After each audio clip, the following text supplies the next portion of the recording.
you know people that are actually deciding, hey, this isn't for me anymore, I'm going to take my business, I'm going to go to a different country? I am finally moving out of Canada, so let's talk about it. 27,000 Canadians just left the country permanently in just 90 days.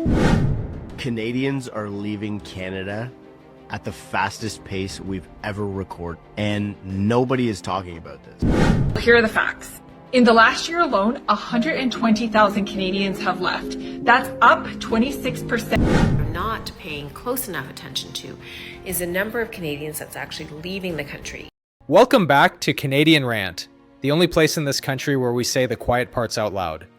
Today we're talking about a shift that should terrify every politician, every corporation, every so-called leader in this country. Canada is losing its people. Not just newcomers, not just temporary workers, but Canadians born here, trained here, educated here. Who should be the future of this country? When young, ambitious, hardworking people pack their bags, it's not because they don't love Canada. It's not about loyalty or patriotism or national pride. It's opportunity. Because right now, opportunity is not here. Costs are rising faster than wages. Housing is locked behind impossible prices. Groceries, gas, taxes, every single bill is an uppercut. And what do they get in return? A plateaued job market, falling real wages, and a government selling hope they haven't delivered in years. Stick with me, because if this keeps up, Canada isn't just losing people, it's losing its future. Canadians are leaving Canada at the fastest pace we've ever recorded, and nobody is talking about this. Canada's most recent immigration data told a big story about what was happening with non-permanent residents, but there's another story that's being ignored by almost everyone.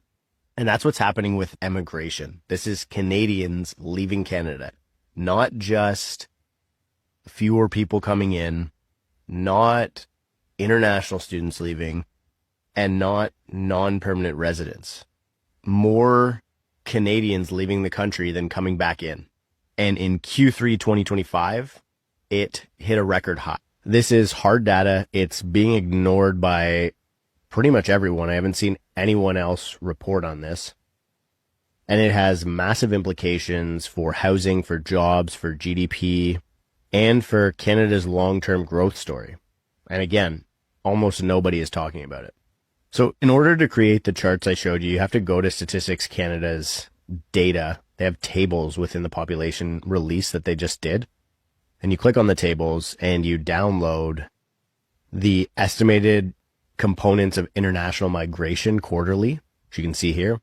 They only started gathering the immigration data points in 1971, Q1. So I'm just going to download that. And you can go province by province. I just did Ontario and Canada. You hit apply, go to download options, toss it into Excel. I'm going to use Google Sheets here just because it makes it easier to share my browser window. And you just take this immigration number here, you ask it for a chart, and it'll give you this line chart. And then I would polish it and whatever. So let's get something straight right away here. Most of the conversation around immigration has been about non-permanent residents, international student caps, and temporary visas.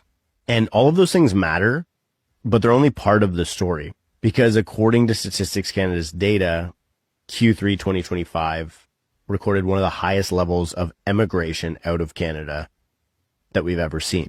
This means that more Canadians and permanent residents left the country, fewer Canadians came back to the country, and the outflow is accelerating.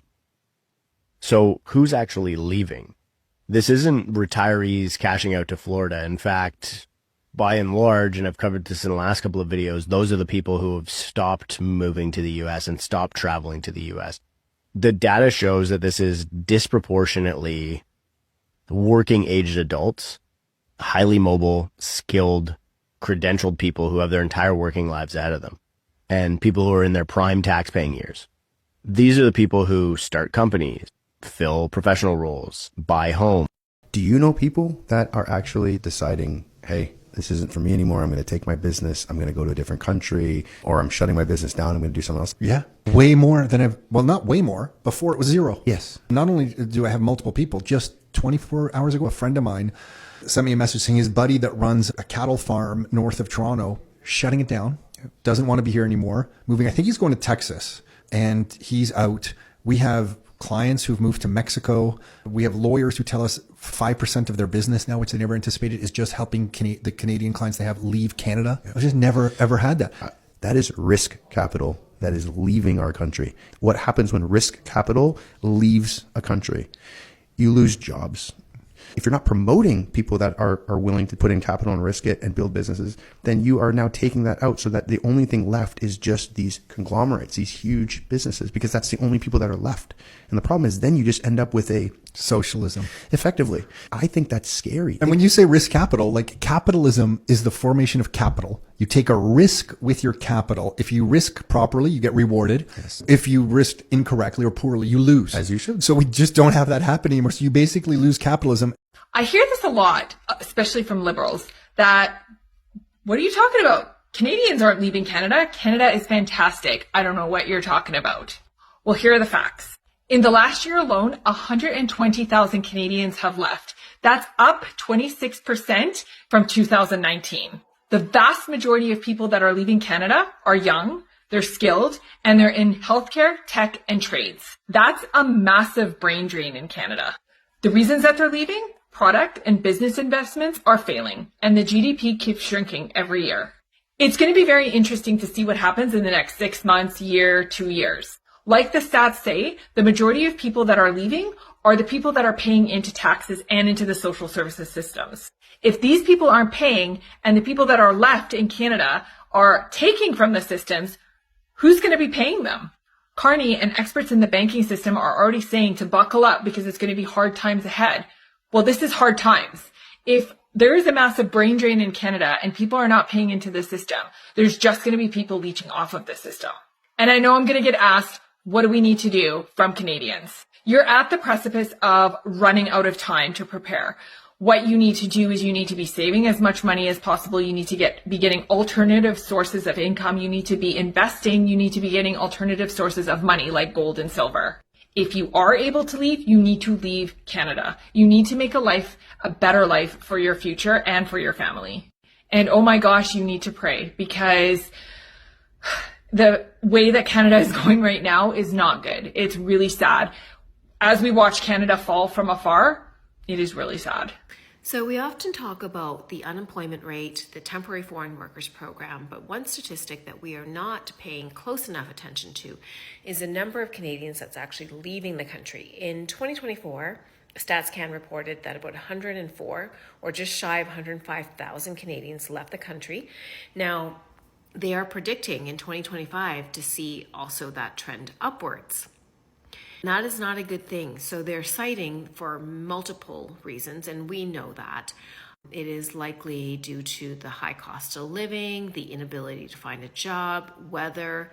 There's lots of reasons to be leaving this country right now, and it is sad that it's coming to this. But Canadians are finding options elsewhere. So if you have the mobility to leave, and I've talked about it in previous videos, if you have that ability to leave, then now is the time to leave, because who knows what's going to happen. Maybe they're not going to let us leave at some point. Just saying. 27,000 Canadians just left the country permanently in just 90 days. Mainstream media is not talking about this, but you know I will. And this isn't some random blip. This is a trend that's been continuing for over a decade. Ontario and BC bleeding people. Just look at this graph. Here's where they're coming from. Ontario takes the lead, with BC not far behind. And remember, they're not just switching provinces, they're leaving Canada for good. But Alberta, a whole nother story. It's gaining Canadians from every direction, and it's the only province to do so. Why? Higher standard of living, higher incomes, lower cost of living, not to mention way less government in your way. And for those of you who want even more change, let me show you. And just where are they going? Well, you're not going to like this, but mostly the U.S.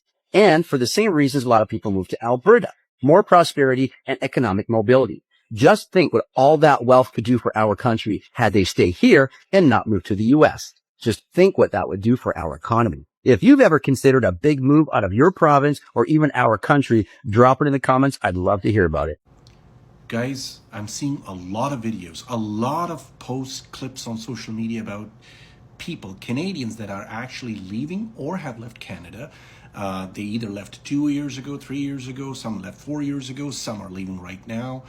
You know, this is my thought about this whole phenomena of Canadians leaving Canada. They cannot all be just fake accounts, right? These are not fake people. These are not a few people. It's not like 10 people or 15 people. There's reports coming out from official media publications about how many people have left Canada. There's a group called Canadians Moving to Florida or whatever, and I saw it has lots of members. This can all not be a fake trend. Canadians, businesses, and people are actually leaving Canada. Let's stop for a moment and think about. I am finally moving out of Canada, so let's talk about it. Many of you already know that I really don't like living in this country. So for now, let's talk about some goals I have for 2026. Of course, you can see by now, leaving Canada is one of my main goals for this year. And just a few of the factors that initially went into this decision process for me was, of course, the weather. It's shit here. I really hate the cold. And of course, for like a lot of health reasons and the lifestyle, food quality here is not good. It's really hard to get outside most of the year and move my body. Naturally, I just want to be a healthier being, and I feel like I can't be that here. And lastly, the dating world, which we can all agree on. It is terrible here. The divorce culture is high, the cheating culture, the situationships, the everything. It feels like scary Sundays, but like every single day of the week. So if you are also feeling this way, stay tuned, because this is going to be a whole other journey in itself. Another goal I have for this year is that I really want to get better at speaking to my phone and doing more talking videos. Talking content has always been a major fear of mine, and I feel like it's held me back a lot from progressing in my social media journey, especially with this year being such a huge transformative year for me.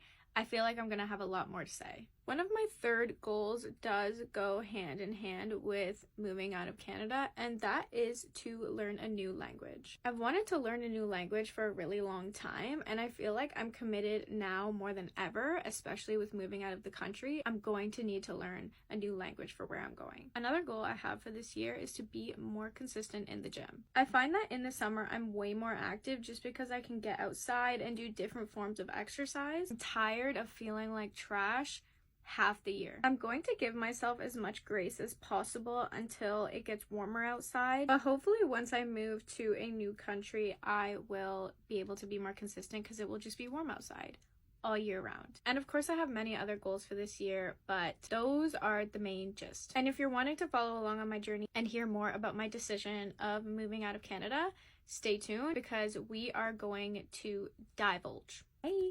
Why everybody is moving out of Canada? Look, all Canadians are giving me these 3 reasons. Number 1 is the housing. In cities like Toronto and Vancouver, the house price to income ratio is 9-1, and sometimes even higher. That means that people are paying 9 times their annual salary. Second reason, taxes. It's usually 65 to 70% because it's federal plus provincial tax. So from 100K, you only take home 35. And the third reason is the growth. Yes, many people are immigrating to Canada, but there are more Canadians leaving the country. 100,000 Canadians left in 2024 alone. And over 3 million Canadians are living abroad. It's not a good indicator of a country that's doing good. It's an indicator of a declining economy. And at this point, it feels like it's a much better place for immigrants than its own citizens. And now compare it to Dubai. We have a lot of immigrants too. 90% of the total population, to be precise, but 0% income tax, 0 capital gains tax, no housing crisis, because you can get a house for 200,000 to 200 million, and 60,000 Canadians already live in the UAE. So if you're tired of being punished for working hard, move to a place that actually rewards your hard work, and a place that doesn't rob you, but instead gives you opportunities. If you're a Canadian watching this, you know what to do. I got my bags packed. About to finally leave. I'm going from Toronto to Saigon. Why am I headed there? I'm starting my life over at 45. Why am I starting my life over at 45? You know, things happen. Heartbreak, lack of work. The Canadian economy is crazy. No savings. But what I did have is the privilege to start all over. And that's a quote directly from my genius daughter. She said, "It's a privilege to be able to start over." And that's where I'm at. And how do I have these privileges? I have a great family. My mom and dad has helped me immensely. My sister has helped me. I've got to see my nieces, which is amazing. My brother-in-law was also there. It's been a great time. And I have a lot of cool family friends as well. But my direct family has been my backbone. And without that, this would be really difficult. And a lot of people don't have that. So join me on this journey as I start over at 45. And what will I be doing? I will be looking after my physical health, which is connected to your mental health. I'm going to be doing that through practicing Muay Thai, turning this 1-pack into a 6-pack, hopefully. And I'm going to do a weigh-in and show you some photos and progress reports. It might be embarrassing, but I'm going to do it anyways to hold myself accountable. And when I get there, the reset will begin. I've always been like a fixer, just like my folks have been, but I'm realizing one thing at this age. You can't help other people unless you help yourself. Sometimes you got to do what you got to do. And I'm lucky to be able to do what I got to do. I'm also going to be eating better. It's easier to eat better over there. I'm going to be sharing with you how I am dealing with this reset. I'm going to be working on my certificate program and applying for work from out there and creating a savings. That way, when I come back to Canada, I have a job, I have first and last, and I can just get my life going again. And now, a word from our sponsors. Yeah, he's leaving today, and I'm feeling a little sad, but I'm feeling happy for him. His dream will come true, fulfill his dream, and I'm just blessing him. But that's my son. He's a very nice man, and he's not a boy anymore. And I'm sure he was behind a little bit, but it happens, and he will come out from that. I'm guaranteed, because I know him very, very well. So that's it. That's the word from the foundation, from the OGs, who give me the strength that I actually have to make this happen. Outside, there's a lot of snow, and when we're about to go, there's going to be no snow. Ooh, that's ugly. It's a hard time for a lot of people in the world right now, right? A lot of crazy things are happening. Emotions are high. Finances are hard. People are struggling. But I'm going to show you in real time how I'm going to reset my life, and maybe you could learn from this too. Or maybe you could teach me some things in the comments. If you're going through the same type of thing, please give me a follow. Save this video. It'll go a long way. And I would love to share what I am doing and how I'm going to make this reset happen. All right, so let's go. I'll see you at the airport. For anyone that's wondering why exactly I'm leaving Canada, I highly recommend you watch this next video. I seriously have PTSD from having to go to hospitals with my son in the past 2 years. We've gone 3 times. Once we waited 17 and a half hours to see a doctor. The second time we went, I waited 16 hours, asked them how long it would be, and they told me at least 8 or 9 hours because there was only one doctor on staff. I ran out of formula, so I had to leave. I ended up going home, getting more formula, and going to a different hospital. We arrived at 4 o'clock in the morning only to find out that they were closed overnight with the emergency department because there was no doctors on staff. So I sat in the car with my son for 3.5 hours until they opened so that we could see a doctor.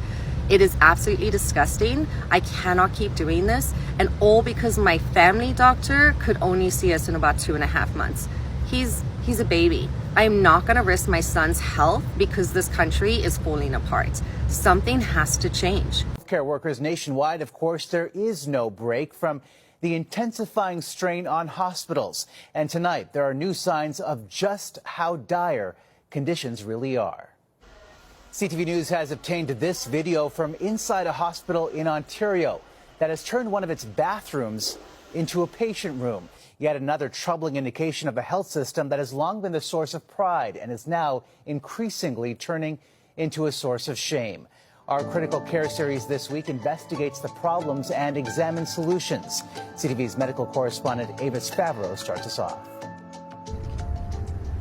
Emergency doctors and nurses have been warning about a growing crisis within the country's ERs. Now a patient echoes their concerns. The amount of patients that were, in this hallway or in this situation was overwhelming. Siobhan Mitchell talked to CTV from inside a Toronto hospital, posting this photo on social media. She says she waited 48 hours in this hallway to get a bed for emergency surgeries and said she witnessed a flood of sick patients jamming the ER. There's too many people. It's just so many people seeking care, immediate care, critical care, urgent care. She praises staff and had a good outcome, but wants Canadians to understand ER overcrowding is real.